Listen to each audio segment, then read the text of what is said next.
பிரதான தேவதூதர் என்ற வார்த்தையை கேட்கும்போது உடனடியாக உங்கள் நினைவுக்கு வரும் பெயர்கள் யாவை?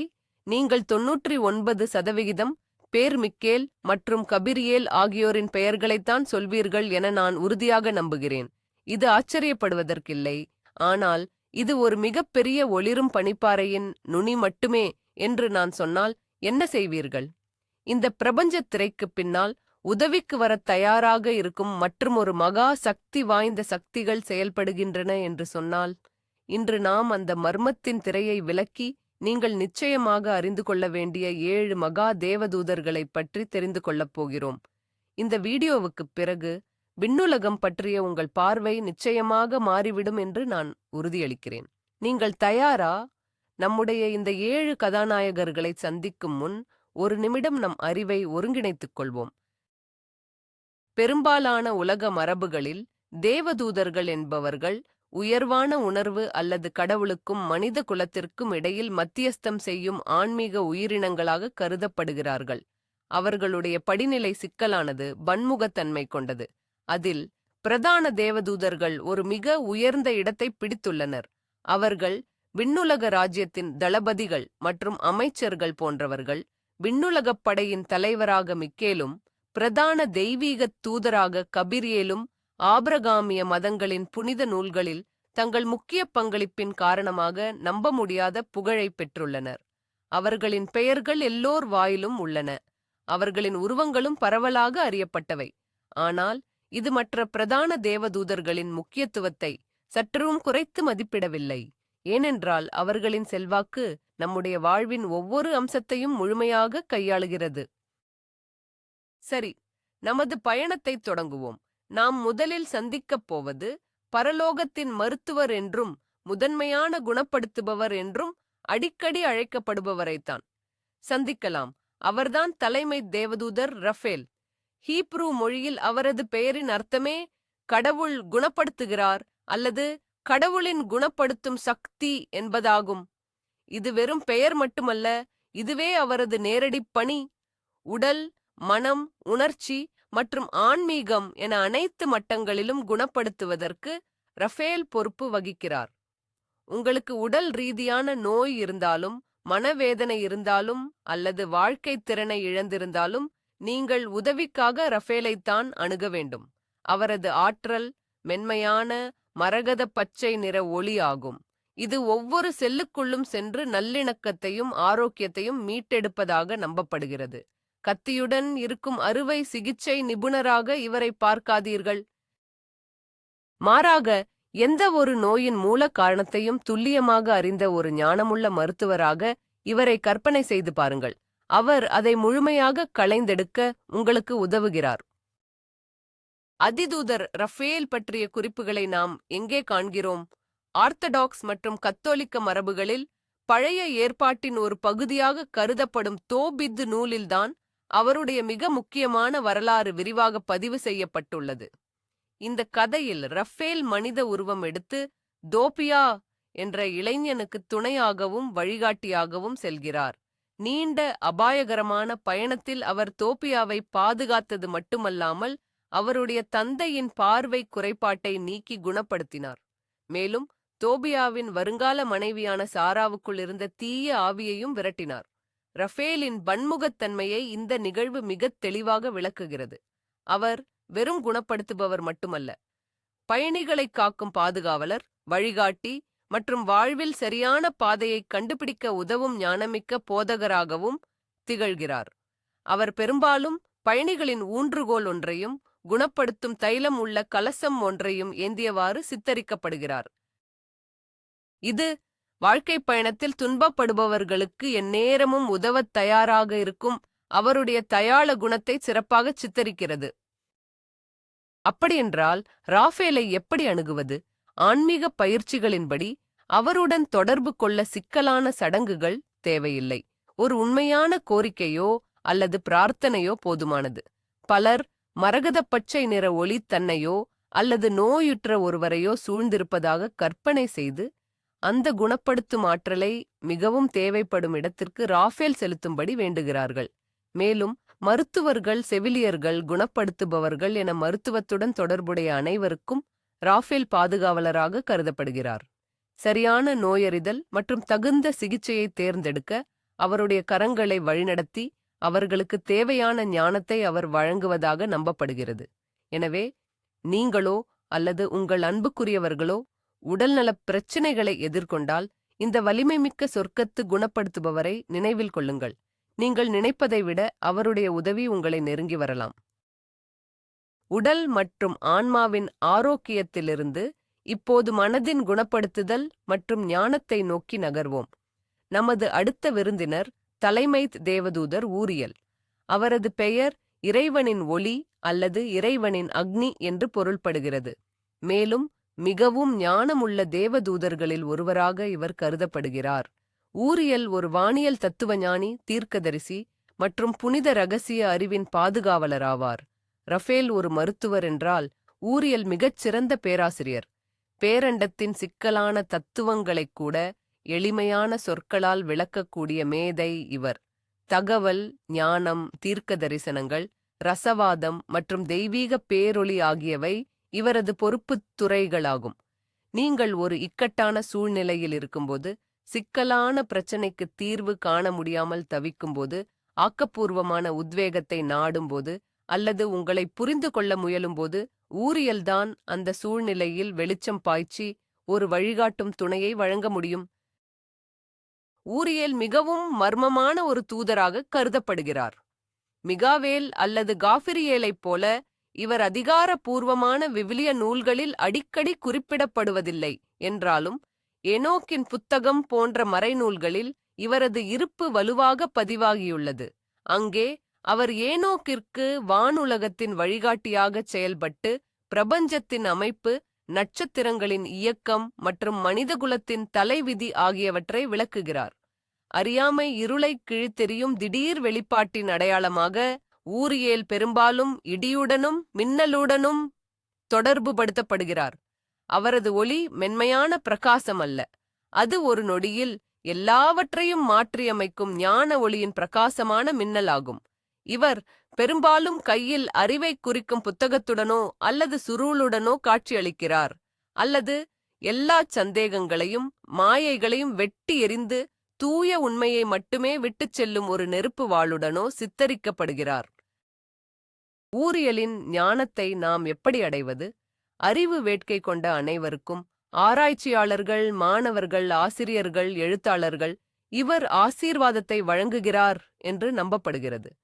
நீங்கள் ஒரு தேர்வு எழுதவிருந்தாலோ, ஒரு முக்கியமான சந்திப்பு இருந்தாலோ அல்லது ஒரு சவாலான திட்டத்தில் ஈடுபட்டிருந்தாலோ உங்கள் மனதை ஒளிரச் செய்து மிகச் சிறந்த தீர்வை காண உதவுமாறு ஊரியலிடம் மனப்பூர்வமாக வேண்டலாம். அவருடைய ஆற்றல் பொதுவாக மாணிக்கச் சிவப்பு அல்லது தங்க நிறத்துடன் தொடர்பு படுத்தப்படுகிறது. இந்த நிறங்களை மையப்படுத்தி தியானம் செய்வது அவருடைய அதிர்வெண்ணுடன் உங்களை இணைக்க உதவும். இங்கே ஒன்று முக்கியம். ஊரியல் ஒருபோதும் ஆயத்தமான பதில்களை தட்டில் வைத்து நமக்கு அளிப்பதில்லை. அவர் நமக்கு குறிப்புகளையும் திடீர் அறிவொளியையும் அறிகுறிகளையும் கொடுக்கிறார். இது சரியான முடிவை நோக்கி நம்முடைய சொந்த மனதை உந்தித் தள்ளுகிறது. சுயமாக சிந்திக்கவும் நம்முடைய தீர்மானங்களுக்கு பொறுப்பேற்கவும் அவர் நமக்கு கற்பிக்கிறார். அதாவது அவர் நமக்கு வழியை ஒளிரச் செய்கிறாரே தவிர நமக்காக அதில் பயணம் செய்வதில்லை. ஆரோக்கியம் பற்றியோ அறிவைத் தேடுவது பற்றியோ இல்லாமல பிரச்சனை இதய சம்பந்தப்பட்டதென்றால் என்ன செய்வது? அல்லது நீங்கள் சாவியிலிருந்து வாழ்க்கையின் அர்த்தம் வரை எதையாவது தொலைத்து விட்டீர்களா? அப்படியானால் நாம் அடுத்த பேரருளாளரை அறிமுகப்படுத்திக் கொள்ள வேண்டும். அவரது பெயர் சாமுவேல், செமுவல். இதற்கு கடவுளைக் காண்பவர் அல்லது கடவுளைத் தேடுபவர் என்று பொருள். சாமுவேல் நிபந்தனையற்ற அன்பு, கருணை மற்றும் அமைதி ஆகியவற்றின் பேரருளாளர். மனிதர்கள் தங்கள் இதயங்களைத் திறந்து நல்லிணக்கமான உறவுகளை உருவாக்கவும், ஆன்மத் துணைகளைக் கண்டறியவும், சச்சரவுகளைத் தீர்க்கவும் உதவுவதே இவரது முக்கிய பணி. இதய காயங்களை ஆற்றவும், மனக்கசப்புகளைப் போக்கவும், நமக்கு தீங்கு விளைவித்தவர்களிடம் கூட இருக்கும் தெய்வ அம்சத்தைக் காணவும் அவர் உதவுகிறார். அவரது சக்தி ஒரு மென்மையான இளஞ்சிவப்பு ஒளியாகும். இது உங்களைச் சுற்றிலும் அரவணைத்து அமைதி மற்றும் ஏற்புணர்வின் உணர்வைத் தருகிறது. சமுவேலின் செல்வாக்கு காதல் உறவுகளுக்கு அப்பால் விரிந்துள்ளது என்பது சுவாரஸ்யமானது. அவர் பெற்றோர், பிள்ளைகள், நண்பர்கள், சக ஊழியர்கள் என எந்த ஒரு உறவையும் மேம்படுத்த உதவுகிறார். நம்மை நாமே நேசிக்கவும் ஏற்றுக்கொள்ளவும் அவர் கற்றுக் கொடுக்கிறார். இதுவே மற்றவர்களுடன் ஆரோக்கியமான உறவை பேணுவதற்கான அடிப்படை. ஆனால் சமுவேலுக்கு மிக முக்கியமான நடைமுறை சார்ந்த இன்னொரு வேலையும் இருக்கிறது. அவரை தேடல் தேவதை என்றும் அழைக்கிறார்கள். காணாமல் போன பொருட்களை கண்டறிய அவர் உதவுவதாக நம்பப்படுகிறது. மேலும் இது வெறும் பௌதிக பொருட்களை பற்றியது மட்டுமல்ல, அவர் ஒரு புதிய வேலை, நமது நோக்கம், மன அமைதி அல்லது ஒரு கடினமான சூழ்நிலையிலிருந்து வெளியேறும் வழி ஆகியவற்றையும் கண்டறிய உதவுகிறார். சுருக்கமாகச் சொன்னால், நாம் தேடும் விஷயங்களைக் கண்டறிய அவர் உதவுகிறார். சரியான நேரத்தில் சரியான மனிதர்கள், இடங்கள் மற்றும் வாய்ப்புகளுடன் நம்மை இணைக்கிறார். சாமுவேலை அணுகுவது மிகவும் சுலபம். ஒரு சண்டையால் நெருங்கியவருடன் மனக்கசப்பில் இருந்தால் உங்கள் இதயங்களை அன்பால் நிரப்பி சமாதானம் காண அவர் உங்களுக்கு உதவ வேண்டும் என்று கேளுங்கள். நீங்கள் தனியாக இருந்து உங்கள் வாழ்க்கைத் துணையை சந்திக்க கனவு கண்டால் அந்தச் சந்திப்புக்கு வழிகாட்டும்படி அவரிடம் கேளுங்கள். நீங்கள் முக்கியமான ஒன்றை இழந்திருந்தால் பேரங்கில் சாமுவேல், தயவு செய்து நான் தேடிக் கொண்டிருக்கும் என்று கூறி நீங்கள் தேடும் பொருள் அல்லது வாழ்க்கையின் அம்சத்தை குறிப்பிடுங்கள். இந்த எளிமையான வேண்டுதலுக்குப் பிறகு இழந்த பொருட்கள் மிகவும் எதிர்பாராத இடங்களில் கண்டெடுக்கப்பட்ட வியத்தகு கதைகளை பலர் கூறுகின்றனர். இங்கு முக்கியமானவை நம்பிக்கையும் திறந்த மனதும்தான். அன்புதான் பிரபஞ்சத்தில் இருக்கும் மிகவும் சக்தி வாய்ந்த மகா சக்தி என்றும் அது அனைத்தையும் குணமாக்கவும் இழந்த எல்லாவற்றையும் கண்டுபிடிக்கவும் வல்லது என்றும் சாமுவேல் நமக்கு நினைவூட்டுகிறார். நம் ஒவ்வொருவரின் வாழ்விலும் கடந்த காலத்தின் சுமை நம்மை அழுத்திக் கீழே இழுக்கும் தருணங்கள் உள்ளன. காயங்கள், குற்ற உணர்ச்சி மற்றும் வருத்தங்கள், இவை அனைத்தும் நாம் முன்னோக்கிச் செல்ல விடாத கனமான சங்கிலிகள் போன்றவை. அந்த சமயத்தில் நமக்கு உதவ வருகிறார் நம்முடைய அடுத்த தேவதூதர், அர்ச்சாங்கல் சட்கீல், ஆர்கேஞ்சல் ஜாட்கியல். அவருடைய பெயருக்கு இறைவனின் நீதியே என்று பொருள். சட்கீல் கருணை, மன்னிப்பு மற்றும் தெய்வீக விடுதலையின் தலைமை தேவதூதராவார். எதிர்மறையான நினைவுகளின் தலைகளிலிருந்து ஷேக்கல்ஸ் நம்மை விடுவிப்பதே அவருடைய பிரதான நோக்கம். அவர் நம் கடந்த காலத்தை அழிக்கவில்லை, இல்லை, அதிலிருந்து நாம் பாடங்களைக் கற்று அதனுடன் தொடர்புடைய வலியை விடுவிக்க அவர் உதவுகிறார். அவர் மன்னிப்பை நமக்கு போதிக்கிறார், மற்றவர்களை மட்டுமல்ல, அதைவிட மிகக் கடினமான ஒன்றான நம்மையே நாம் மன்னிப்பதற்கும் அவர் வழிகாட்டுகிறார். சாட்கீல், ஜட்கியல், ஊதாச் சுடர் என்ற கருத்தாக்கத்துடன் மிகவும் நெருக்கமாக இணைக்கப்பட்டுள்ளார். மறைஞான போதனைகளின்படி இது எதிர்மறை ஆற்றலை நேர்மறை ஆற்றலாக மாற்றியமைக்கும் உருமாற்றும் ஆற்றலைக் கொண்ட ஒரு தெய்வீக சக்தியாகும். இது எரியாமல் தூய்மைப்படுத்தும் ஒரு நெருப்பை கற்பனை செய்து பாருங்கள்.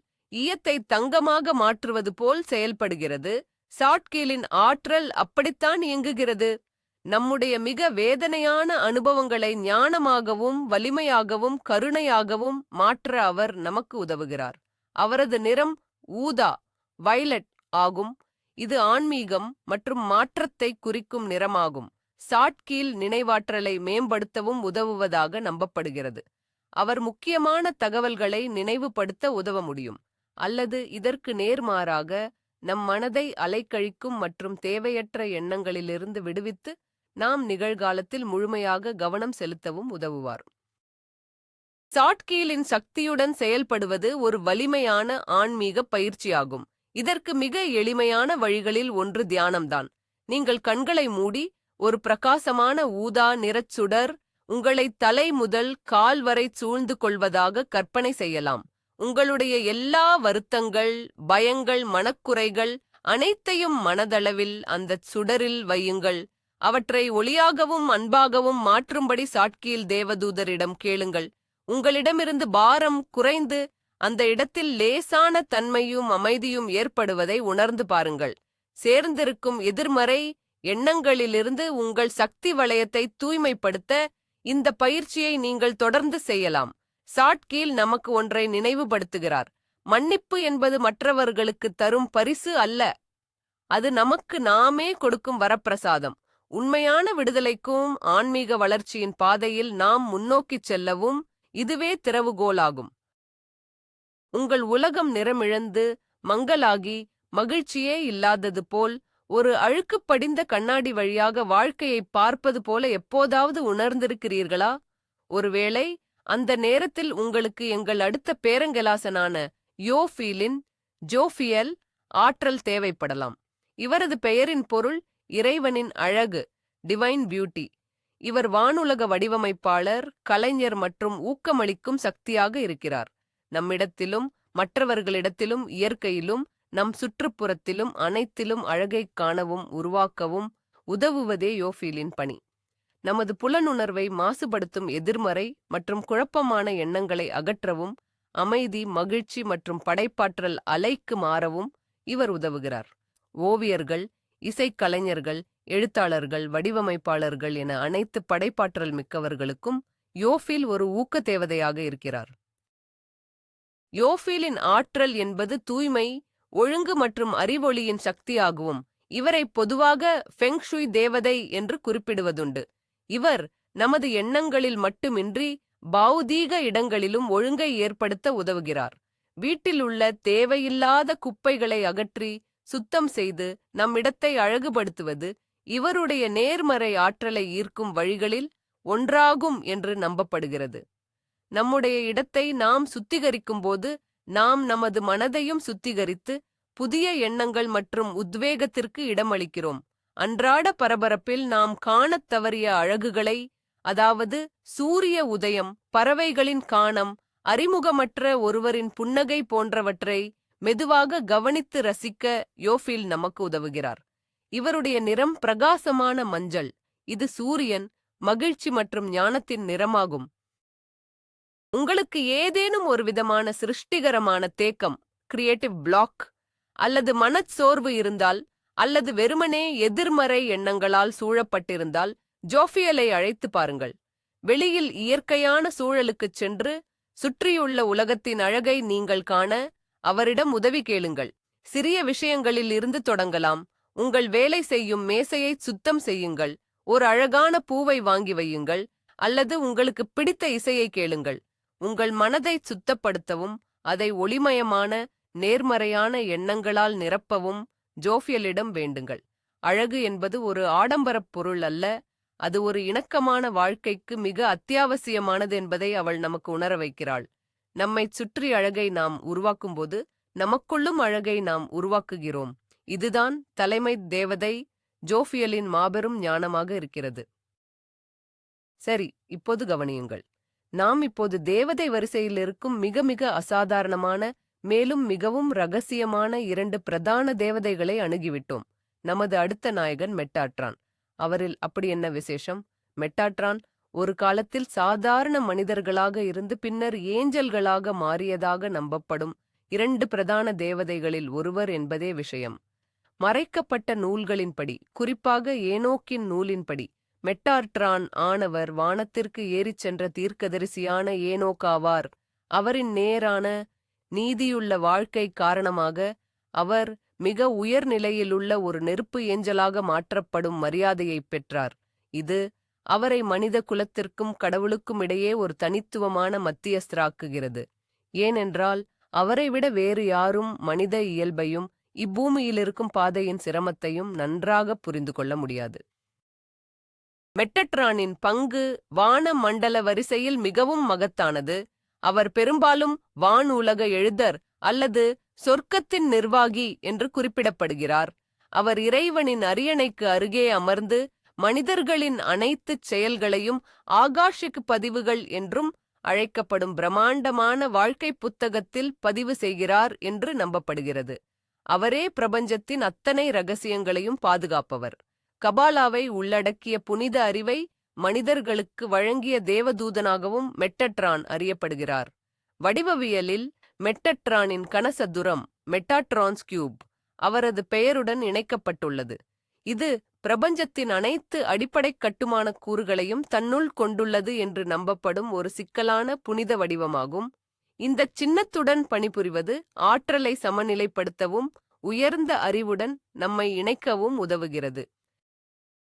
மெட்டட்ரன் குழந்தைகளுடைய, குறிப்பாக இண்டிகோ குழந்தைகள் அல்லது கிறிஸ்டல் குழந்தைகள் என்று அழைக்கப்படும் ஆன்மாக்களின் பாதுகாவலராக கருதப்படுகிறார். இவர்கள் தனித்துவமான திறமைகளையும் அதிக உணர்திறனையும் கொண்டவர்கள். பூலோக வாழ்க்கைக்கு இவர்கள் பழகுவதற்கும் தங்களுடைய தனிப்பட்ட இலக்கை அடைவதற்கும் இவர் உதவுகிறார். உங்களுடைய உண்மையான இலக்கை தேடும்போது, பிரபஞ்சத்தின் ஆழமான ரகசிய விதிகளை புரிந்து கொள்ள விழையும்போது, அல்லது உங்கள் குழந்தைகளுக்கு உதவி தேவைப்படும்போது நீங்கள் மெட்டட்ரானை அணுகலாம். அவருடைய சக்தி மிக மிக வலிமையானது, பிரகாசமானது. பொதுவாக இது ஊதா, வயலட் மற்றும் பச்சை நிற ஒளியின் கலவையாக விவரிக்கப்படுகிறது. மெட்டட்ரன் என்பவர் பூமிக்கும் தெய்வீக சக்திக்கும் இடையேயான பாலமாக இருக்கிறார். ஒவ்வொரு மனிதரிடமும் ஒரு மாபெரும் ஆன்மீக மாற்றத்திற்கான ஆற்றல் உள்ளது என்பதை இது நமக்கு நினைவூட்டுகிறது. கடைசியாக, நம்முடைய பட்டியலில் உள்ள 7வது தேவதையை பற்றி தெரிந்து கொள்ளலாம். இவர்தான் மெட்டட்ரானின் ஆன்மீக ரீதியான இரட்டை சகோதரன் என்று அழைக்கப்படும் சண்டல்போன். ஒரு காலத்தில் மனிதனாக வாழ்ந்தார் என்று கருதப்படும் 2வது பேராயர் இவர்தான். புராணங்களின்படி சண்டல்போன் என்பவர் விண்ணுலகிற்கு உயர்த்தப்பட்ட தீர்க்கதரிசி எலியா ஆவார். மெட்டட்ரான் பிரபஞ்ச விதிகளை நிர்வகிக்கும் விண்ணுலகின் கான்ஸ்லர் என்றால், சண்டல்போன் நேரடியாக பூமி மற்றும் மனித இனத்துடன் தொடர்பில் உள்ளவர். அவருடைய மிக முக்கியமான மற்றும் உன்னதமான பணி என்னவென்றால், மக்களின் வேண்டுதல்களை சேகரித்து அவற்றை இறைவனின் அரியணைக்கு எடுத்துச் செல்வதுதான். அவர் நம்முடைய வேண்டுதல்களை அழகிய மலர் மாலைகளாகவும் தோரணங்களாகவும் பின்னி அவற்றின் நறுமணத்தை விண்ணுலகெங்கும் பரவச் செய்கிறார் என்று கூறப்படுகிறது. சாண்டல்பான் இசைக்கும் பாடலுக்கும் உரிய தேவதூதராகவும் விளங்குகிறார்.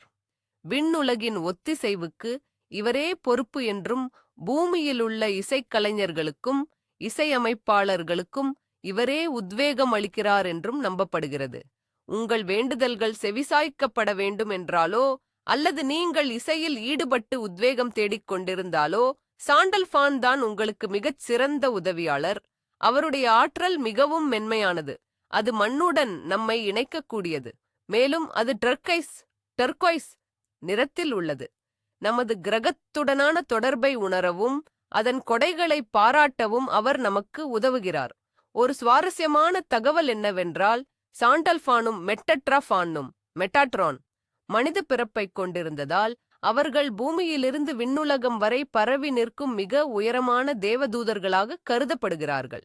இது 2 உலகங்களுக்கிடையே அவர்களை இணைக்கும் பாலமாக காட்டும் பங்கை குறிக்கிறது. இவர்கள்தான் அந்த 7 முக்கிய தூதர்கள். ரஃபேல் நம்முடைய உடல், மனம் இரண்டையும் குணப்படுத்தக்கூடியவர். ஊரியேல் ஞானத்தையும் அறிவையும் கொடுப்பவர். சமுவேல் அன்பின் தேவதூதர்.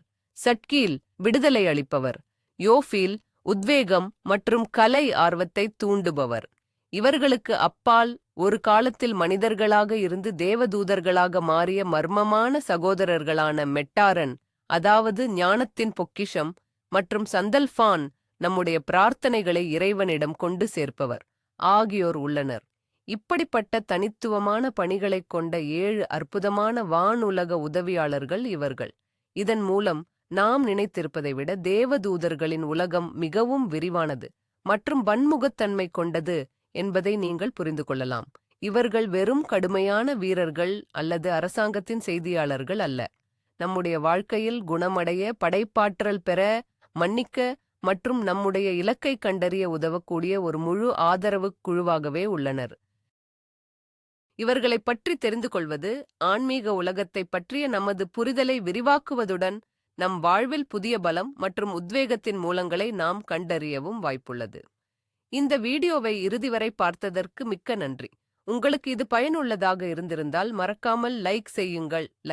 மற்றும் மர்ம உலகத்திற்கான புதிய பயணங்களை தவறவிடாமல் இருக்க எங்கள் சேனலுக்கு சப்ஸ்கிரைப் செய்யுங்கள். இப்போது உங்களுக்கான கேள்வி: இந்த 7 தூதர்களில் உங்களுக்கு மிகவும் நெருக்கமாக தோன்றியவர் யார்? யாருடைய கதை அல்லது செயல்பாட்டுத் துறை உங்களை மிகவும் கவர்ந்தது? அதை பற்றி கமெண்ட் பகுதியில் எழுதுங்கள். நான் மிகவும் ஆவலுடன் படித்து அறிந்து கொள்வேன். மீண்டும் சந்திப்போம்.